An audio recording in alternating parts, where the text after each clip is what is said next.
Andrew McCART, IFL TV, in association with MTK Global. I'm here with the British lightweight champion, Maxi Hughes.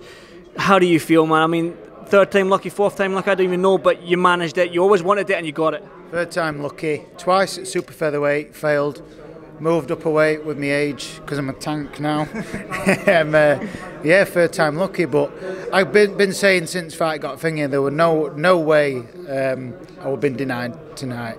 And I visualised it, I believed it, and just been out and executed and got the win and picked up this beautiful belt, which you want me to put on the line in a rematch for a ping pong game. If you put that belt on the line on a ping pong game, you know I'm becoming British lightweight world champion. You know? That overhand right though is deadly with that spin on it. See, I've got killer moves, but listen, I'm not getting hit in the face, so I'm winning in life. Just talking about the fight itself, I mean, the body shot seemed to be working, you seemed to be slowing them down, and then you hit my body shot, I think it was in the ninth, I think it was the ninth round? Eighth, I think, seventh for eight. And then the referee sort of like called, thought he went down, he didn't go down, he waved the fight on, you went over and you hit my shot, you were in your right to do that, and the fight was called off. Just talk to me about that sort of sequence of events there. Yeah, like coming into the fight, it were always our plan to target the body. What we'd seen him been hurt by Patera, stopped by Patera, and hurt by Ritson to the body, although Ritson did finish him to head, but he looked a bit susceptible to the body, so plan was to go in there, hurt him to the body, slow him down, and that was working all the time. Every time I landed downstairs, felt him sinking in, and I heard him, and yeah, the finish, I think it was backward nerd ropes, caught him with a body shot, and he dipped. He I took it right out of him, and he half turned, and I think it all feels like a bit of a blur, but I think the referee, I'd step back anyway. I'd step back because I thought that's what ref said, but he then turned his back, and I remember looked at referee's eye to say, are you stopping it or are we carrying on? He looked at me in the eye, he said, box on.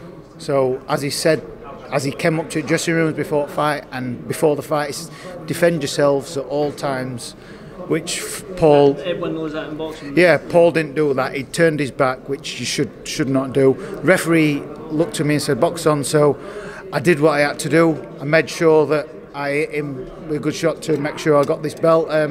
His dad wasn't happy because obviously it's his lad and he feels like he shouldn't have been thinking. He said the referee said break, but straight as soon as the fight were over though, I went to the ref and says, you did tell me to carry on. He says, yep, you were totally right, you did as you were told, so you know, no controversy. I did what I said, like when when Mayweather did it to Ortiz. I want to just go back a few months now, like after the Liam Walsh fight, you were going to retire. Now, 3 fights into lockdown, you beat John O'Carroll, Kotochikov for the WBC International, and now you're British lightweight champion. Stupid question, you glad you didn't retire? Absolutely, yeah. Just talk to me about why you were thinking about retiring. Because it was my my 5th loss. No, it wasn't Walsh I was going to retire from, it was Sam Bowen. Because it had been an hard camp. Didn't particularly enjoy the camp. Felt it had really took it out of my body. And then obviously making super featherweight, and then Sam Bowen punched life out of my stomach, and me felt like my guts were upside down.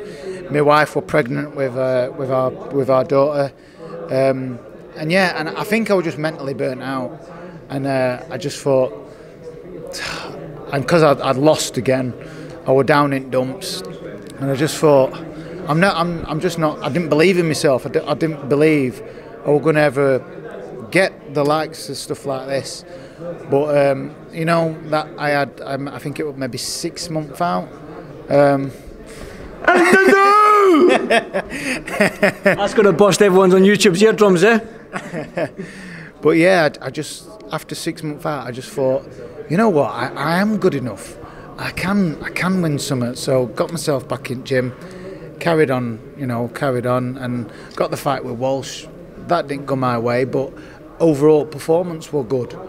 You know, I come up a bit short and chatted with Liam after, and he picked me up actually. You know, even though he just beat me, he was like, you know, he says, "Fucking hold your head high, mate, because you've just done that." And I talked to Liam quite a bit. I like Liam and the Walshes. Spoke to him yesterday. So yeah, and after that, and it was funny because it was obviously down in Bethnal Green. It's a 4-hour drive for us. Travel back up with Josh, Sean and Reese, travelling up.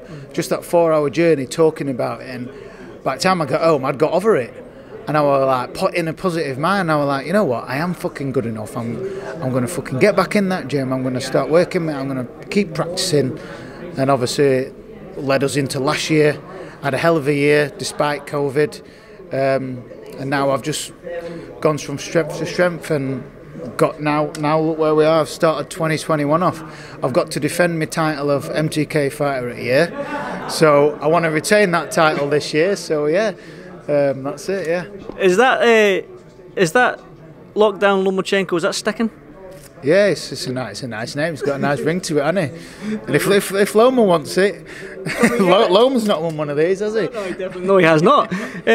What does that belt mean for you then? I mean, it is third time lucky and stuff like that, and it is a lightweight. We spoke yesterday and we mentioned the lightweight division domestically and world level. It's a sexy division. It seems like all the best fighters are in this division. And now you are there and you've won the British title. I've said to you that it's not unknown for these guys, WC international fighters and the British champions, to fight for these world titles. Did you ever think that would happen? I've started really. Since beating Carol, my mindset's totally changing. I'm getting more confident and really believe in myself. So, yeah, let's see what's next. Not thinking ahead at the minute. I'm just gonna take a week and then enjoy this moment. Take this belt to see my daughter tomorrow. She's got like she enjoyed play. I've got pictures of her playing with my WBC belt when I brought that back. I'm going to have to try and tell her. It's a bit heavy, that one, though, isn't it? Yeah, I say, look, you've got to be very careful with this. She try and explain to her that it means a lot. Yeah, and my wife Sophie at home, she'll still be awake, she'll be buzzing. So, just means a lot for us all as a family, and my mum. So everyone's going to be so pleased. It's been a long time coming, and knew I could do it, and now I've delivered. Delivery. Well, Maxi, I won't keep you much longer. Then I'm probably you probably want to go and phone your wife and your mum and stuff like that and speak to your daughter will be sleeping, but you probably want to make some phone calls. I do appreciate your time. Congratulations on that win, the Lockdown Lomachenko. 3-0 in lockdown. I mean, undefeated. You can't beat. I'm undefeated in ping pong, but let's not go there. Maxi, it's great, isn't it? It's good being unbeaten now. We're like the two champions right here. Maxi, well done, brother. Stay safe, and I'll see you at the next one. Brilliant. Thanks for having me on. Thanks, Maxi.